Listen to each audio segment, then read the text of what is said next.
প্রত্যাশা মতোই ফলতার পুনর্নির্বাচনে বিজেপি একেবারে একপেশে জয় পেল। শুভেন্দু অধিকারী স্কোর বোর্ডে আরেকটা বিধানসভা যোগ হলো, তবে নেহাত সংখ্যা নয়, ফলতার ফল সুদূর প্রসারী।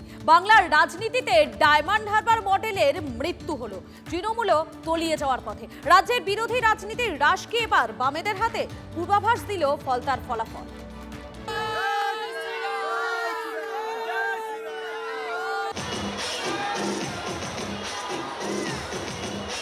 পুনর্নির্বাচনে শুধু দেবাংশু পণ্ডাকে জেতানো নয়,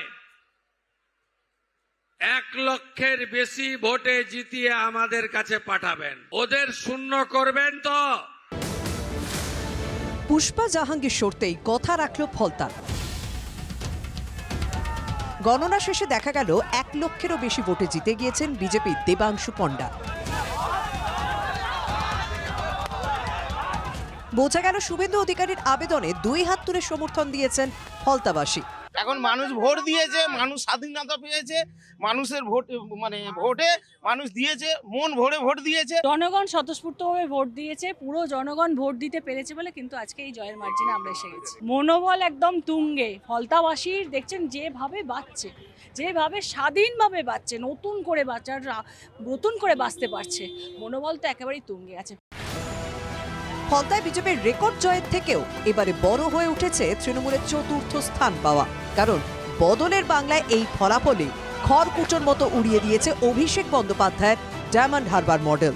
Diamond Harbour model, the famous Diamond Harbour model প্রয়োগ করে মানুষকে ভয় দেখিয়ে সন্ত্রাস করে যেভাবে করেছিলেন লোকসভার ভোট, সেটা আজকে ভেরি ক্লিয়ার। ওই ভোট দিতে দেবো না, কাউকে ভোট দিতে দেবো না, বাড়িতে থাকতে দেবো না, আধার কার্ড ভোটার কার্ড কেড়ে নেবো, এইটাই তো অভিষেক ব্যানার্জি মডেল ছিল।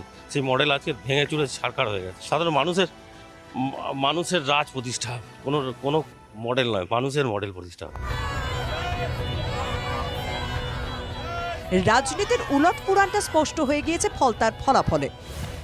2024-এ লোকসভা ভোটে ফলতা বিধানসভা থেকে তৃণমূল পেয়েছিল 1,83,635 ভোট। এবারে 2026-এ তৃণমূলের ভোট নেমে এসেছে মাত্র 7,783-তে। পাশাপাশি বিজেপির ভোট 24-এ 15,263 থেকে বেড়ে 2026-এ হয়েছে 1,49,666। তাৎপর্যপূর্ণভাবে ফলতায় দ্বিতীয় স্থানে উঠে এসেছে বামেরা। 2024-এ সিপিএম পেয়েছিল মাত্র 2,315টি ভোট, কিন্তু এবারে সিপিএম প্রার্থী শম্ভুনাথ কুর্মের ভোট 40,625টি। ফলতা ভোটের ফল থেকে তাই রাজ্যে ঘুরে দাঁড়ানোর ইঙ্গিত খুঁজে পাচ্ছেন বাম নেতারা।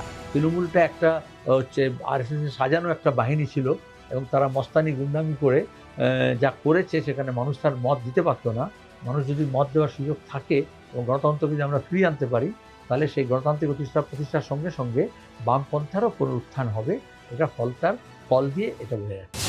ফলতায় তৃণমূলে ভরাডুবি হতেই খোঁচা দিতে ছাড়েননি শুভেন্দু অধিকারী। সোশ্যাল মিডিয়ায় পোস্টে মুখ্যমন্ত্রী লেখেন, কুখ্যাত ডায়মন্ড মডেল তৃণমূলের হারবার মডেলে পরিণত হয়েছে। ফলতায় 1 লক্ষ ভোটের মার্জিন বেঁধে দিয়েছিলেন শুভেন্দুই। এবার তিনি ফলতার পুনর্নির্বাচনের ফলাফলেরই পুনরাবৃত্তি চেয়েছেন নন্দীগ্রামের পুনর্নির্বাচনে।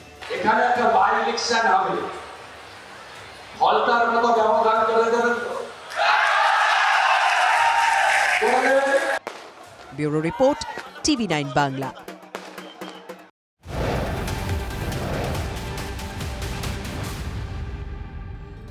ফলতার গেরুয়া ঝড়, ফলতার বিজেপি প্রার্থীকে অভিনন্দন জানালেন স্বয়ং প্রধানমন্ত্রী। ফলতার জনগণ তাদের রায় দিয়েছেন, গণতন্ত্রের জয় হয়েছে, ভয় ভীতি প্রদর্শনের পরাজয় ঘটেছে, পোস্ট করেছেন প্রধানমন্ত্রী নরেন্দ্র মোদী। একটা বিধানসভার পুনর্নির্বাচন প্রসঙ্গ দেশের প্রধানমন্ত্রীর মুখ খুলেছেন, অতীতে এমন নজির নেই। গতকালকেই ফলতার ফলাফল প্রকাশ হয়েছে এবং তারপরে প্রধানমন্ত্রী নরেন্দ্র মোদী তিনি সোশ্যাল মিডিয়ায় একটি পোস্ট করেছেন। ফলতার বিজেপি প্রার্থীকে অভিনন্দন জানিয়েছেন স্বয়ং প্রধানমন্ত্রী নরেন্দ্র মোদী। ফলতার জনগণ তাদের রায় দিয়েছেন, গণতন্ত্রের জয় হয়েছে, ভয় ভীতি প্রদর্শনের পরাজয় হয়েছে, পোস্ট প্রধানমন্ত্রী নরেন্দ্র মোদীর। একটা বিধানসভার পুনর্নির্বাচন প্রসঙ্গে দেশের প্রধানমন্ত্রী মুখ খুলছেন, অতীতে এমন নজির নেই। তৃণমূলের জামানায় একেবারে আখাড়া হয়ে উঠেছিল রবীন্দ্র সরোবর স্টেডিয়াম। কাদের আখাড়া? তৃণমূলের আখাড়া হয়ে উঠেছিল। একাধিক সরকারি ঘর জবরদখল করে রেখেছিলেন মমতার 3 ভাই, অরূপের ভাই। পালাবদল হতেই দখলমুক্ত করা হয়েছে স্টেডিয়াম। সেই রবীন্দ্র সরোবর স্টেডিয়ামে পরিদর্শনে রাসবিহারীর বিজেপি বিধায়ক স্বপন দাশগুপ্ত। সেগুলো ছাড়াও এই যে রবীন্দ্র সরোবর, এটাকে এক ধরনের রাজনৈতিক একটা আড্ডার